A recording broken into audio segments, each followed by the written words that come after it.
చూడండి, ఈ ఎడారిలో ఈ మేకల కాడ, ఈ గొర్రెల కాడ, వీటి కాడ ఈ కుక్కలకి మేత అన్నీ నేనే వేసుకుంటాను సార్.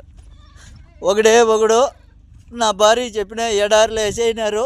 చూడండి, చుట్టూ ఒక చెట్టు లేదు, చేమ లేదు, ఏమీ లేదు. నాకు బతకాలని లేదు సార్, నాకు ఈడు ఉండాలని లేదు. నేను ఎంత చెప్పినా మా భార్య కూడా వినిపించుకోవట్లేదు.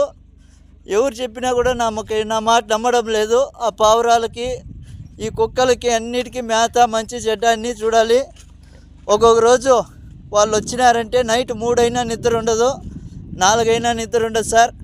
కోళ్ళకి, ఇక్కడ బాతులకి, ఇట్లా కోళ్ళకి అన్నిటికీ మేత చూసుకోవాలి. చెట్లు వచ్చేసి 2 కిలోమీటర్లు ఉన్నాయి సార్.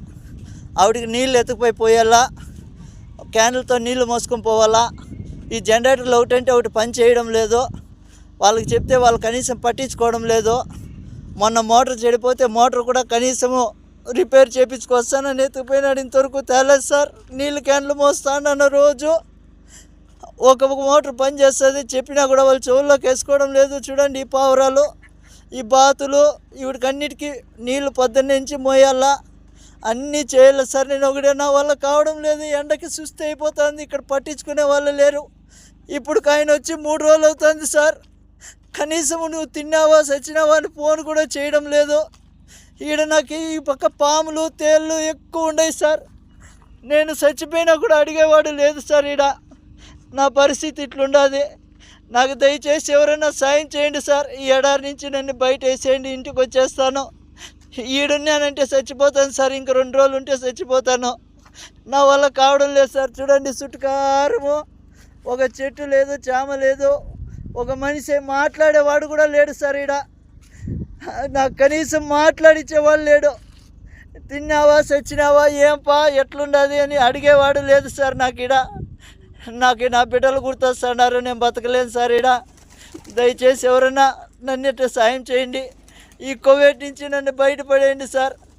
ఏం చెప్పినా కూడా ఏజెంట్ కూడా కానీ నా మాట వినడం లేదు సార్. డబ్బులు కట్టు అంటున్నారు. నా కాడ అంత డబ్బులు లేదు. ఏం చేసేది సార్? నేను కూలి చేసుకుంటేనే పని జరుగుతుంది. ఏదో ఇక్కడ నాకు చెప్పిండే పని వచ్చేసి వేరే, ఇక్కడ చేపిస్తుండే పనులు వేరే. ఎవరికి అడిగినా నాకు పట్టించుకోవడం లేదు సార్. నా వల్ల కావడం లేదు.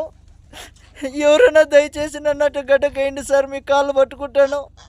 లేదంటే ఇంకొక రోజు 2 రోజులు చూసి నేను ఆత్మహత్య చేసుకోవాల్సిందే సార్. నా వల్ల కావడం లేదు. మీకు ఎవరికన్నా కానీ దయ ఉంటే నా పైన కొద్దిగా దయ చూపించండి. ఎందుకంటే ఇంటికి వచ్చి కూలో నాలో చేసుకునైనా బతుకుతా, కానీ ఇక్కడికైతే బతకలేను. నా వల్ల కావడం లేదు సార్.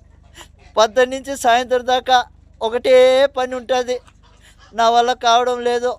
కనీసం ఇక్కడ మాట్లాడిచ్చేవాడు కూడా లేడు సార్. నా కర్మ వద్దు. ఇక్కడ నేను ఎంత బాధపడతానంటే అంత బాధపడతాను. మా భార్యకి ఫోన్ చేసి చెప్తే, నాకా డబ్బు లేదబ్బా, నేనేం చేసేది, నేను ఎక్కడి నుంచి తీసుకురావాలి అందంటుంది.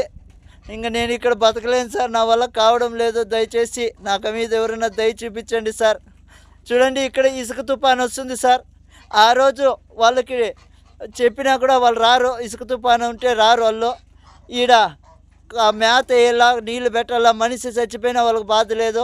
వీటన్నిటికీ మేత పెట్టాలా, నీళ్ళు పెట్టాలి, అన్నీ చూసుకోవాలి సార్.